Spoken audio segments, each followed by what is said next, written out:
নির্বাচনের একটা সুনির্দিষ্ট দিন তারিখ কিংবা মাস এই সময়টা প্রধান উপদেষ্টার কাছে আমরা জানতে চেয়েছি। প্রায় 30টি রাজনৈতিক দল ও জোট আজকের এই সভায় অংশগ্রহণ করেছে। সেখানে মোটা দাগে সব রাজনৈতিক দলই কিন্তু নির্বাচনের একটা সুনির্দিষ্ট রোড ম্যাপ চেয়েছে। আমরা আমাদের দলের পক্ষ থেকে আমরা পরিষ্কারভাবেই বলেছি যে সংস্কার নিয়ে আগামীকালকে আরেকটি মিটিং রয়েছে 11টা। এখানে কার্যত আমরা মনে করি যে সংস্কারের বিষয়ে ইতিমধ্যেই একটা ঐক্যমত্য তৈরি হয়েছে, আর মিটিংয়ের প্রয়োজন হচ্ছে না। এখন বাস্তবায়ন করার আসলে পালা। বাস্তবায়নের ক্ষেত্রে আমরা যেটা মনে করি যে কিছু কিছু সংস্কার অধ্যাদেশের মাধ্যমে বাস্তবায়ন করা যাবে, কিছু কিছু সংস্কার বাস্তবায়নের ক্ষেত্রে সংবিধানের পরিবর্তন প্রয়োজন হবে, সেটার জন্য নিশ্চয়ই একটা পার্লামেন্ট লাগবে, এবং কিছু কিছু সংস্কার চাইলে এখনই বিভিন্ন মন্ত্রণালয় তাদের নিজস্ব ব্যবস্থাপনায় কিছু আইন অধ্যাদেশের মাধ্যমে বাস্তবায়ন করতে পারে। তবে যেহেতু বাংলাদেশের 50 বছরের ইতিহাসে আমরা এইটাকে আমাদের একটা ঐতিহাসিক প্রেক্ষাপট হিসেবে আমরা মনে করি, সেজন্য আমরা বলেছি যে এই ঐতিহাসিক প্রেক্ষাপটে রাষ্ট্রের সংস্কারগুলোতে যে আমরা এতগুলো রাজনৈতিক দল এবং নাগরিকরা ঐক্যমত্য পোষণ করছি, এইটাকে জুলাই সনদ না বলে বরঞ্চ একবারে এটাকে একটা জাতীয় সনদ হিসেবে আমরা গ্রহণ করে একটা গণভোটের মাধ্যমে এর একটা গণভিত্তি দিতে পারি। দ্বিতীয়ত, আপনারা জানেন যে গত কয়েকদিন আগেও থাইল্যান্ডে বেশ কয়েকজন আহত শিক্ষার্থীকে চিকিৎসার জন্য পাঠানো হয়েছে। তাদের যতটুকু আমরা দেখেছি অনেকেরই শারীরিকভাবে পঙ্গুত্বের একেবারে শেষ প্রান্তে চলে গিয়েছে।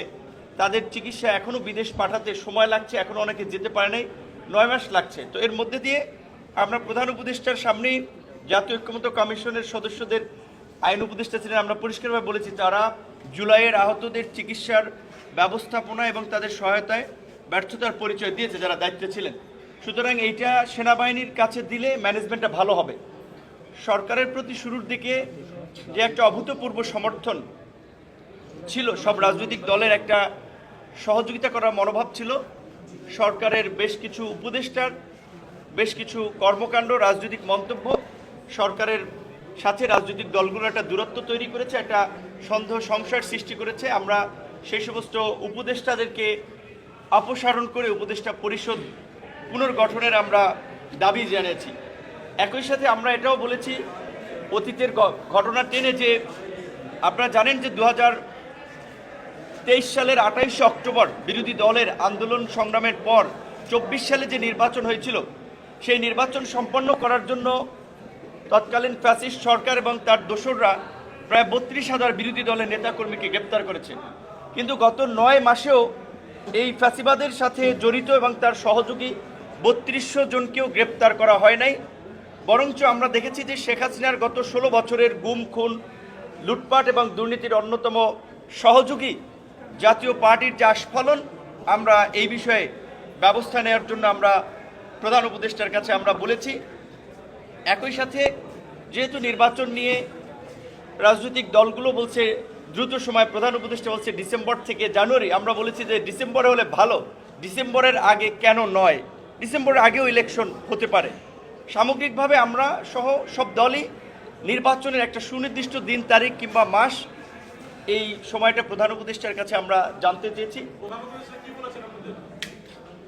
তিনি নির্বাচনের বিষয়ে ওইভাবে আসলে এই বক্তব্য মোটা দাগে সব রাজনৈতিক দলই বলেছে, এবং জাপানে যে নিকি এশিয়া ফোরামে যে একটা বক্তব্য এসেছিল শুধুমাত্র একটি দল নির্বাচনের ডিসেম্বরে চেয়েছে, এই বক্তব্যটি যে সঠিক নয় সেটা ওখানে বলেছে অনেক দলই। তো নির্বাচন পত্রপত্রিকা 54টি দল, এবং আজকেরও আই থিঙ্ক তিনটি দল ব্যতীত বাকি দলই কিন্তু নির্বাচনের জন্য দ্রুত একটা রোড ম্যাপ চেয়েছে, এবং নির্বাচনটা যে ডিসেম্বরের মধ্যে হওয়া প্রয়োজন সেই বিষয়ে বক্তব্য রেখেছেন। প্রধান উপদেষ্টা হয়তো এই সমস্ত স্পেসিফিক বিষয়ে এত ডিটেলে যান নাই। তিনি এই যে একটা ঐক্য তৈরি হয়েছিল সরকার গঠনের শুরুতে, ঐক্যমতের ভিত্তিতে সংস্কার করতে চান এবং নির্বাচনও দিতে চান, সেটি আমাদেরকে জানিয়েছেন।